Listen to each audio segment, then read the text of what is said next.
Bonjour et bienvenue sur Couleur Papier. Nous nous retrouvons aujourd'hui pour un nouveau projet. Il s'agit, comme vous pouvez le constater, d'un petit projet de Pâques qui fait donc une petite corbeille. Je vais enlever des petits œufs, sinon ils vont s'échapper. Donc voilà, elle se présente comme ceci, cette corbeille. Donc sur les quatre côtés, avec un petit nœud. Ici, on a un petit lapin qui est juste trop mignon. Et de l'autre côté, hop, hop, hop, hop, hop, hop, on a une petite jonquille qui pousse le long de mon panier. Donc avec l'herbe qui se trouve à l'intérieur, dans lequel rentrera 4 petits œufs que j'ai assortis, puisque tous les ans je vous propose un petit projet pour un ou plusieurs d'ailleurs petits projets sur Pâques. Et j'utilise systématiquement ces petits œufs de Jeff de Bruges qui, en plus d'exister dans plein de coloris que l'on peut assortir à nos papiers Stampin' Up, sont juste délicieux. C'est une aparté. Et ça fait un joli petit panier à mettre sur votre table de Pâques, à mettre aussi dans le jardin, pour peu qu'il n'ait pas plu évidemment. À mettre dans le jardin, ça fait des petites corbeilles super mignonnes à récupérer dans le jardin. Et je vous invite à me suivre pour pouvoir réaliser cette petite corbeille gourmande.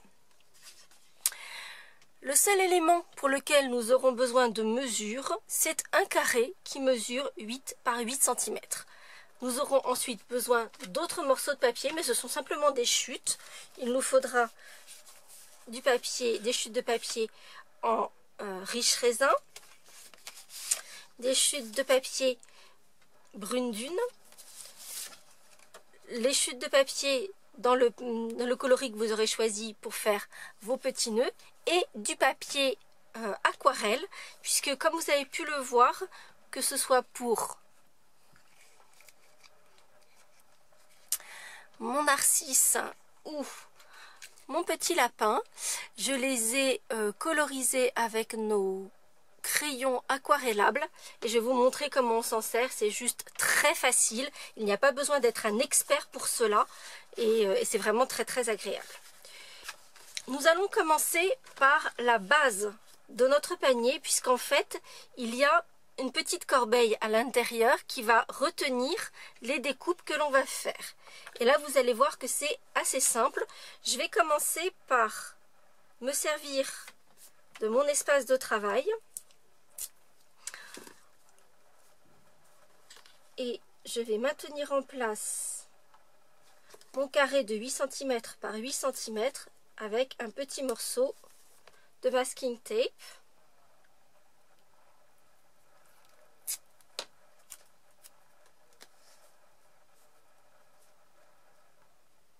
Alors utilisez du masking tape ou vous savez, des pansements microfibres que l'on utilise pour des raisons médicales, mais surtout pas du scotch qui a un adhésif qui est trop fort et qui viendrait déchirer votre papier quand vous allez l'enlever de votre support. Et ensuite, je vais marquer mon papier à 2 cm et demi de chaque côté.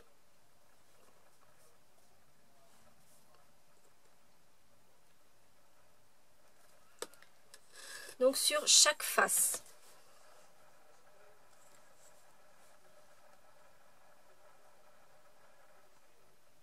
Et l'avantage de mon papier, mon support de travail, c'est que je n'ai pas besoin de mesurer, puisque j'ai ce quadrillage tous les demi-centimètres.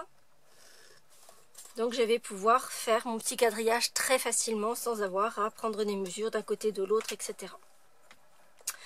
Ensuite, donc vous voyez que j'ai 9 sections sur mon carré. Première chose, je vais faire une petite marque à 0,7 mm de chaque côté des carrés qui sont au centre. Donc il n'y a pas besoin, là encore, il n'y a pas besoin de prendre de règles. Puisque j'ai mon papier qui est maintenu sur mon support de travail, en fait, je vais prendre 1,5 carré de chaque côté. Et puis, dernière chose, sur le carré qui se trouve systématiquement à droite de mes 3 rectangles qui sont sur le pourtour, je vais faire une deuxième marque cette fois-ci à 1,5 cm, donc ça veut dire 3 petits carrés. Et là, je ne le fais que d'un côté. Donc, dans chaque angle, j'ai 3 petites marques. Je vais ramener, du côté où j'ai 2 marques, je vais ramener la deuxième marque jusqu'au centre et celle qui est toute seule jusqu'au centre. Ça sur tous. Je vais également faire un trait qui va ramener mes 2 petites marques à 7 mm.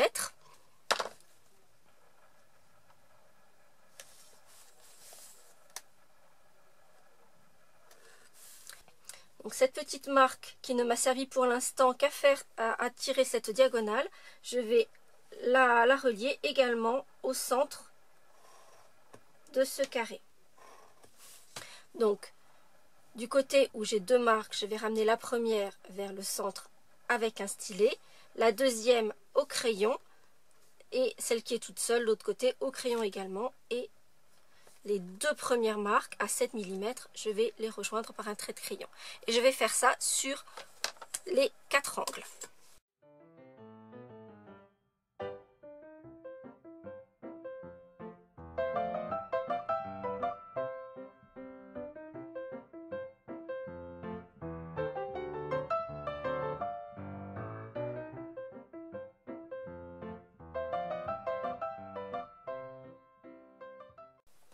Une fois que j'ai fait donc toutes mes petites marques, je vais... Alors vous pouvez le faire exactement de la même façon qu'ici avec une règle et un stylet. Je trouve que c'est plus rapide avec ma planche de marquage. Donc je vais marquer également uniquement le centre, donc le carré central de ce schéma.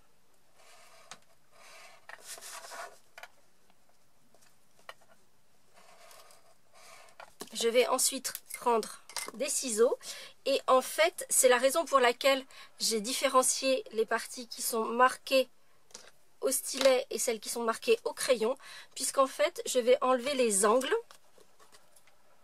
en coupant uniquement sur les parties marquées au crayon. Donc je vais enlever cette espèce de triangle et je vais également enlever le petit trait que l'on voit dans la diagonale. Et je vais faire ça sur les 4 côtés.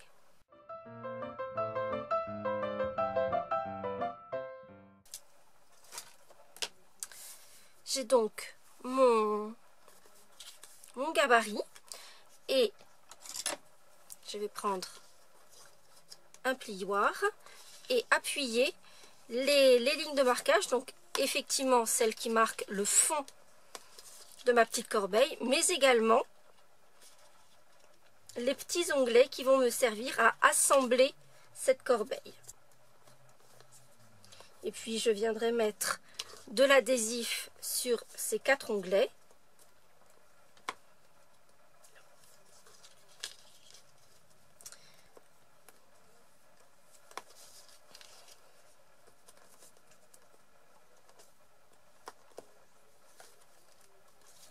Donc vous voyez le principe. Chaque petit onglet va venir ensuite à l'intérieur pour former cette corbeille avec cette forme évasée. Dans la mesure où on va coller les petites décorations qui donnent cet aspect de vannerie, comme s'il y avait effectivement des entrelacs sur mon petit panier, ça va être fait avec une matrice de découpe. Mais du coup, je vais donner un petit peu de couleur. Donc je vais prendre une éponge et je vais utiliser le coloris Douce Suède et je vais simplement mettre un peu de couleur sur mes 4 côtés. Je viendrai ensuite, donc ça n'a pas besoin d'être parfait, c'est juste pour donner un petit peu de couleur et que ça donne du relief et que les découpes de la matrice puissent ressortir davantage. Je viendrai ensuite positionner de l'adhésif sur mes 4 petits onglets qui sont en diagonale et je viendrai monter en relief en 3D ma petite corbeille, ma base de corbeille.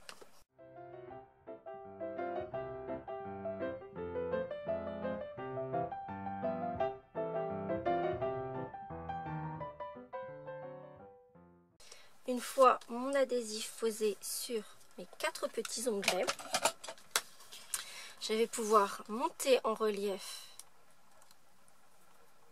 ma petite corbeille en alignant les arêtes sur les 4 côtés.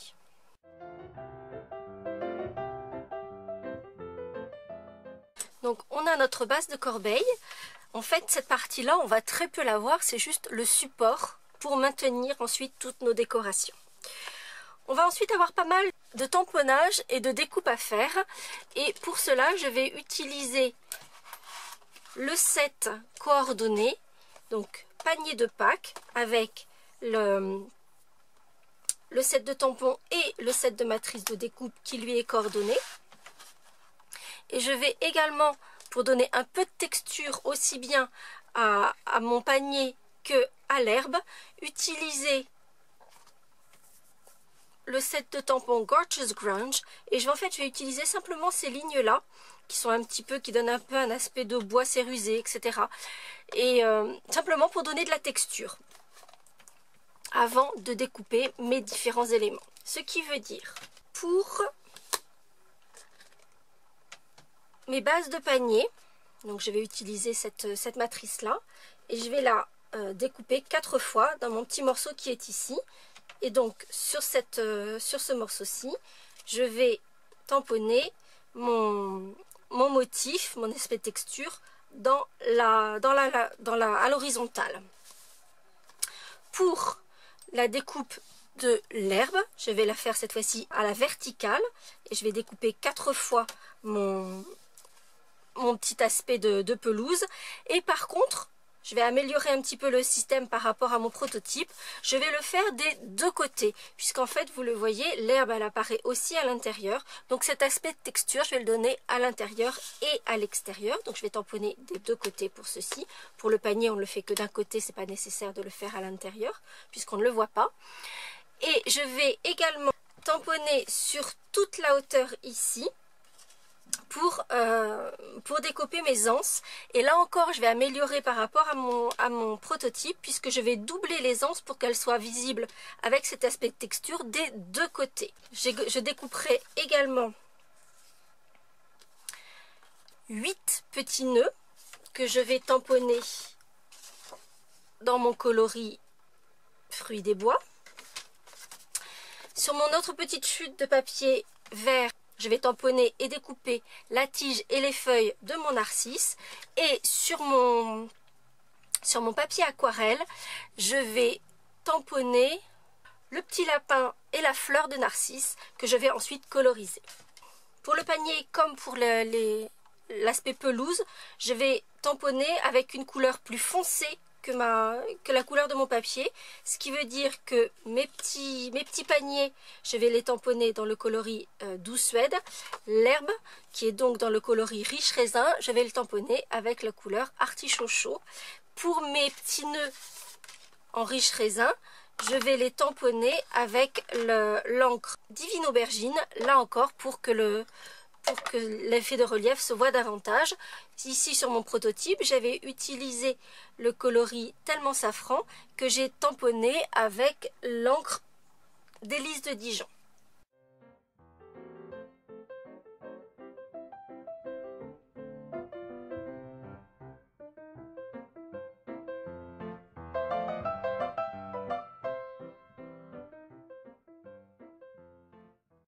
Avant de passer à la découpe de tous mes éléments, je voulais vous montrer la partie colorisation de mon petit lapin et de ma fleur de narcisse qui, comme vous pouvez le voir, je l'ai tamponné 2 fois, puisqu'en fait je vais le coller une fois à l'extérieur, une fois à l'intérieur, comme ça c'est joli des 2 côtés. Pour le lapin, ce n'est pas nécessaire de le faire parce qu'on voit juste le bout de ses oreilles, donc ça n'est pas nécessaire.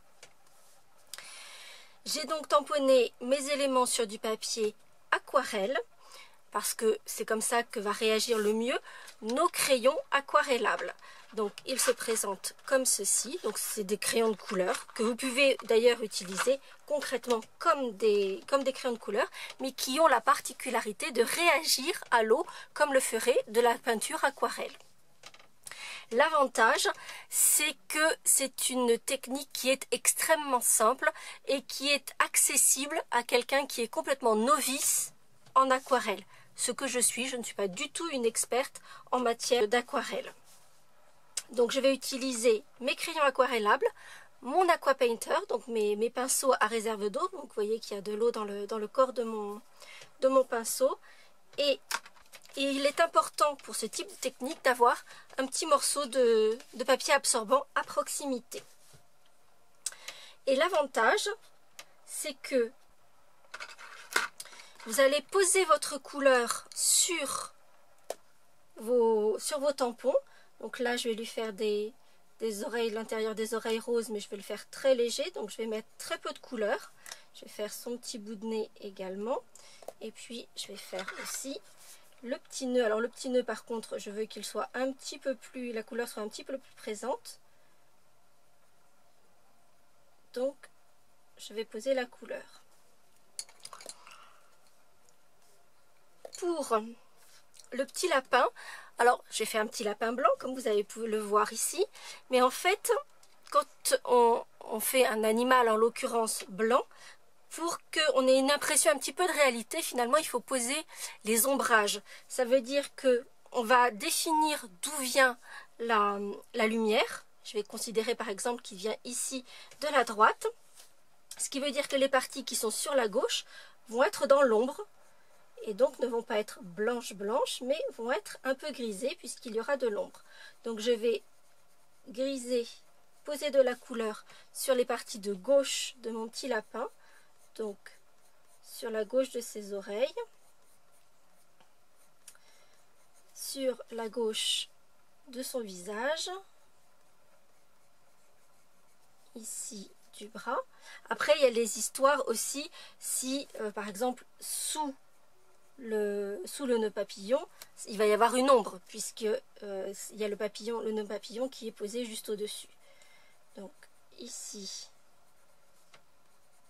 sur le côté et puis sur son petit nœud, sa petite queue. Et une fois que j'ai posé ma couleur, je vais prendre mon pinceau. Et puis, en fait, vous allez voir que la couleur s'active au contact de l'eau, comme le ferait de la peinture aquarelle.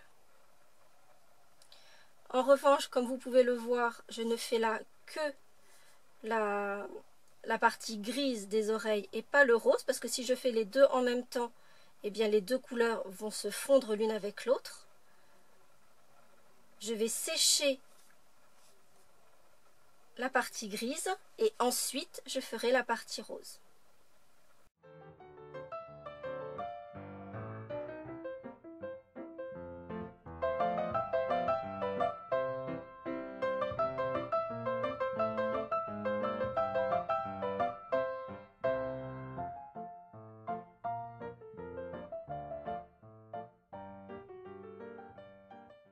Et donc voici mes petits éléments colorisés. Donc petite précision. D'abord au niveau du tampon. Ici moi je l'ai fait avec notre encre d'archive gris souris. Vous pouvez le faire également avec notre encre d'archive noire, mais en aucun cas avec nos encres classiques, puisqu'en fait nos encres classiques vont se diluer à l'eau, puisqu'on aurait pu complètement faire cette colorisation avec nos encres. Donc si vous tamponnez avec des encres classiques, quand vous allez apporter de l'eau, eh l'encre va partir, le tampon de base va partir avec la colorisation. Donc impérativement utilisez les encres d'archive pour le tampon de base. L'autre chose, c'est que avant d'ajouter d'autres couleurs, pensez bien à sécher, à ce que la première couche soit vraiment sèche, sinon ça va vraiment, les couleurs vont se fondre les unes entre elles et il n'y aura plus de démarcation entre ici par exemple le rose et le gris que j'ai posé. Vous pouvez attendre que ça sèche naturellement, simplement à l'air libre. Ce sera évidemment un petit peu plus long, mais en général le résultat est plus joli. Ou si vous êtes un peu prise par le temps, comme c'est le cas pour moi ici, séchez votre dessin avec votre pistolet chauffant. Nous allons ensuite faire toutes les petites découpes, donc avec la Big Shot. Et en l'occurrence, tout va être découpé avec les matrices de découpe qui se trouvent dans le set. Donc nous allons avoir l'herbe qui va être découpée ici, les 4 parties de nos petits paniers qui vont être découpées ici, 8 anses qui vont être découpées dans celui-ci. Nous aurons également nos petits paniers ici, la tige et les feuilles de notre narcisse, et pour terminer, notre petit lapin et notre fleur de narcisse. On va sortir la Big Shot et on découpe tout ça.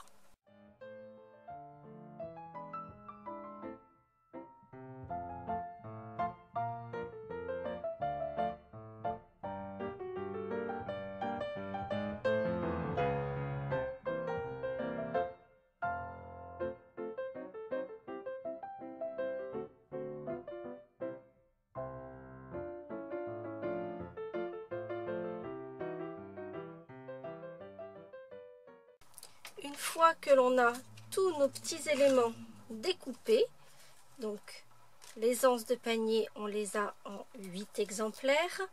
L'herbe, on l'a en 4 exemplaires. Nos petits nœuds sont en 8 exemplaires également.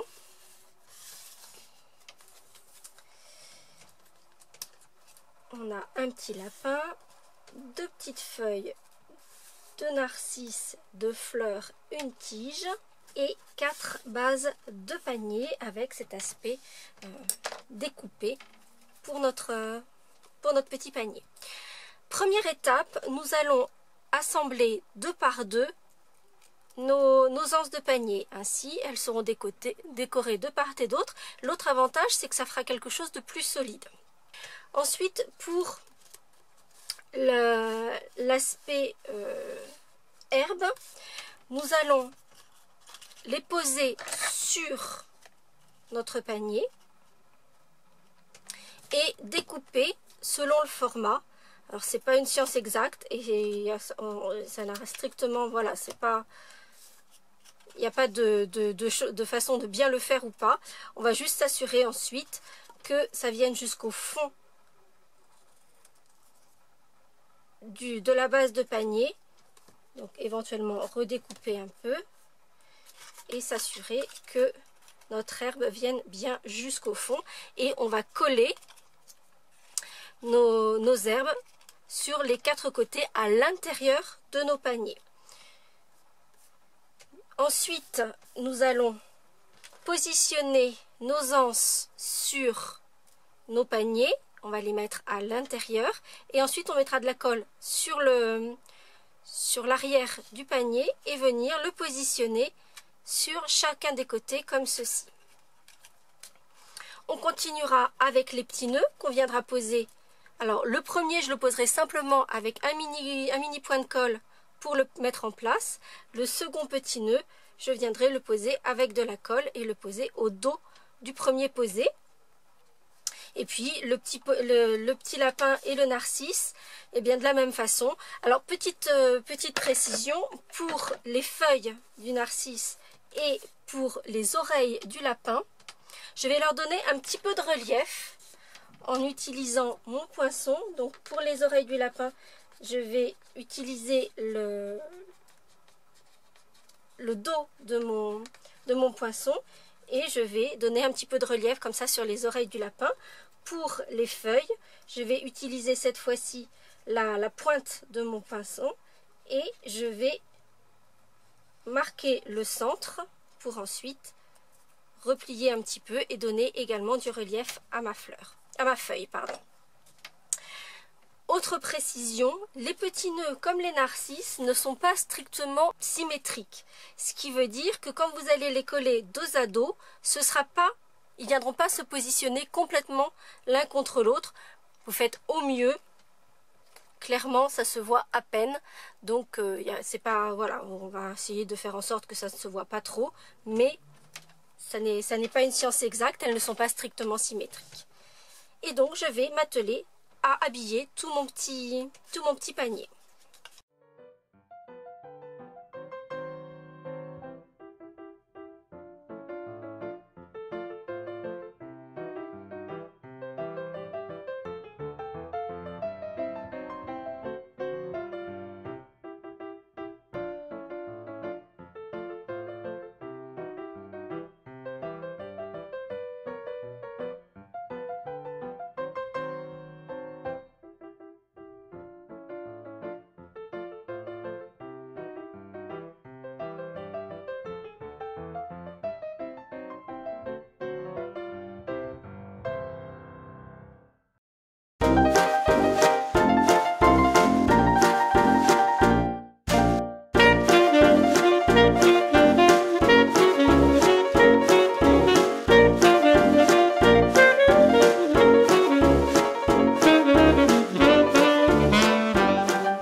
Et je termine en collant mon petit lapin sur l'angle opposé de mon panier, l'angle opposé au narcisse.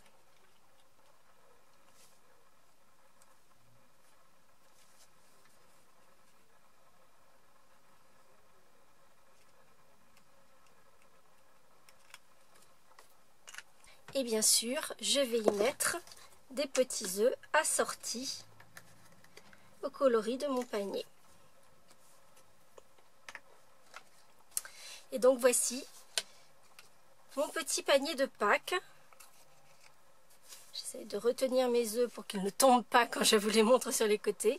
Donc avec son petit lapin d'un côté, le narcisse de l'autre. Donc on a la jolie fleur sur l'angle, etc. Je trouve que ça fait vraiment quelque chose de très joli. On pourrait même mettre des narcisses un petit peu tout autour, ça serait très joli aussi. Je trouve que ça fait une petite décoration de table ou à mettre dans le jardin, comme je vous le disais au début de ce projet, qui est vraiment mignonne.